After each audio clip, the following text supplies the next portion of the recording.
Salam Civitas Akademika. Pada kali ini saya akan membahas bagaimana menentukan nilai huruf, kemudian keterangan lulus atau tidak di Excel menggunakan rumus if ya, atau fungsi logika. Jadi begini, ini ada nilai ya, nilai ujian komputer. Ini ada dua komponen, ada untuk Word, Excel, kemudian ini rata-ratanya ya. Saya hapus dulu nih.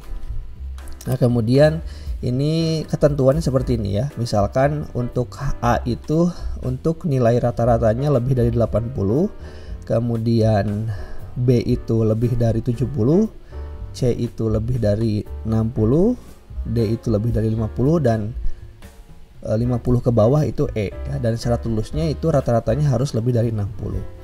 Nah, sekarang kita akan mengisi ini ya. Kalau untuk rata-rata itu kan rumusnya mudah sekali, tinggal average ya. Nah, ini average. Nah, kemudian ini di blok ya, yang ini rata-rata dari nilai Word dan Excel. Nah, seperti itu. Nah, ini adalah rata-ratanya. Nah, nilai rata-rata ini yang menentukan nanti nilai hurufnya berapa ya, A, B, C, D atau E, dan keterangannya lulus atau tidak lulus ya. Nah, untuk mengisi ke bawahnya tinggal ini boleh di drag seperti ini ya. Nah, dia akan otomatis, atau boleh juga di pojok sini di double klik. Nah, ini kan sampai bawah ya. Nah, oke, ini kita bisa aja ini. Oke, nah ini kita akan tentukan nilai hurufnya. Rumusnya itu menggunakan fungsi sama dengan if ya. If, jadi kita pengandaian ya. If-nya itu andainya apa ya.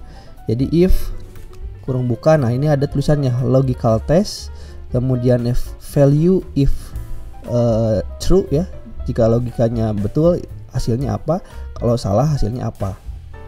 Nah, begini, kita mulai dari yang mudah dulu gitu ya, kita mulai dari keterangannya dulu. Nah, jadi kan cuma ada dua pilihan ya. Kalau yang keterangan itu pilihannya lulus atau gagal.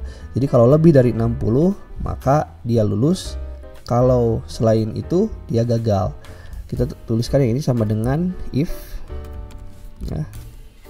Nah, logical testnya syaratnya lebih dari 60 itu apa? Rata-rata kan, berarti ini klik bagian ini ya, sel yang rata-rata. Jadi jika D4 atau nilai rata-rata ini lebih dari 60 ya, itu logikanya ya. Kemudian di sini tandanya titik koma ya. Nah, mungkin di settingan komputer Anda bisa jadi berbeda, bisa jadi titik koma atau koma, silahkan sesuaikan dengan yang tanda di sini ya. Nah, di sini kalau yang saya kok titik koma. Lalu value-nya. Jadi kalau misalkan D4 ini lebih dari 0, apa hasilnya? Lulus kan ya. Jadi kita tulis lulus, tapi tidak bisa ditulis lulus langsung ya, harus pakai tanda petik gitu, lulus. Nah, begitu. Dalam tanda petik lulusnya. Lalu titik koma ya. Jadi ini kita sedang mengisi kalau tidak sesuai dengan ini ya.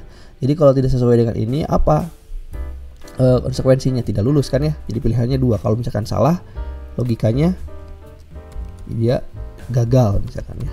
Nah, lalu kurung tutup. Nah, begini. Jadi kita punya fungsi logika seperti ini. Jika kalau ini D4-nya atau rata-ratanya lebih dari 60, maka dia lulus.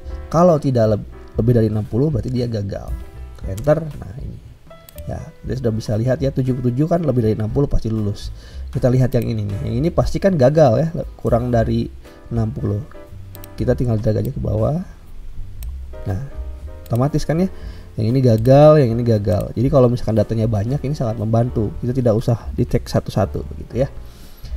Nah, sekarang kalau logikanya lebih dari satu kan, tadi pilihannya cuma lulus dan gagal. Kalau sekarang pilihannya ada 5, A, B, C, D, E. Nah, itu sama, kita gunakan fungsi logika, tapi beruntun ya. Seperti ini, jadi sama dengan if, oke, kurung buka. Nah, logika yang ini kan. Nah, D4 lebih dari 80 pertama ya, lebih dari 80. Nah, ini maka hasilnya berapa kalau misalkan lebih dari 80? A kan ya. Nah, begitu. Titik koma. Nah, yang false-nya, yang salahnya itu kan masih ada pilihan yang lain. Kita buat lagi if ya, kurung buka. Lah, logikanya kita tulis lagi. Jadi kalau misalkan lebih dari 80 itu A, maka kalau misalkan D4-nya lebih dari 70 gitu, maka dia B, kan gitu. Nah seperti itu. Nah titik koma, nah ini kan yang salah lagi, tapi masih ada if lagi. Jadi titik koma if kurung buka jika D4 lebih dari berapa sekarang? Lebih dari 60, maka dia nilainya C ya. Begitu, titik koma. Masih ada satu lagi, if D4-nya ya, D4 ini masih kita selnya sama kan ya, karena syaratnya itu rata-rata. Lebih dari, sekarang yang D itu lebih dari 50. Maka hasilnya nilainya D. Nah gitu ya, titik koma. Nah untuk yang terakhir kan, pilihan terakhir tinggal E ya. Jadi yang tidak memasuki kriteria yang ini itu pasti otomatis E. Jadi tidak usah ditulis lagi if-nya. Nah yang terakhir cukup titik koma E langsung gitu ya. Kecuali masih ada F misalkan, itu harus ada if lagi.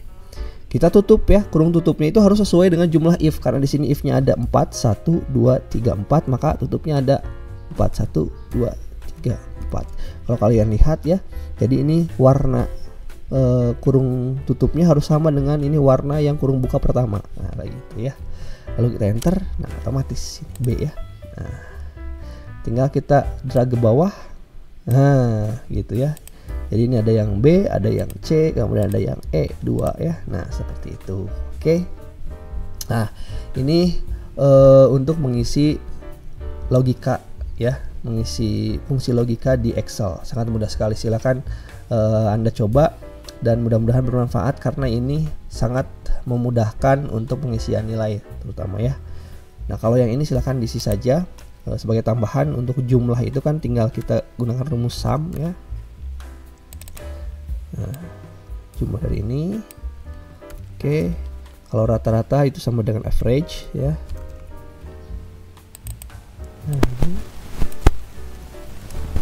Kalau maksimal maksimal itu nilai terbesar kan ya. Kalau di sini kalau kita lihat ya, ini kan 85 terbesarnya ya, sama dengan max. Tapi kalau datanya sangat banyak kan kita akan sulit melihatnya ya.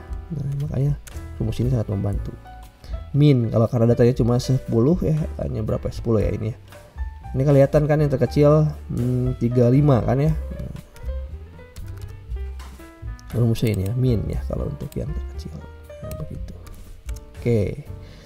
Kemudian ini kita geser aja ke sini. Nah, seperti itu. Rata-ratanya ya. Oke, ini fungsi logika ya, silakan dicoba, semoga bermanfaat.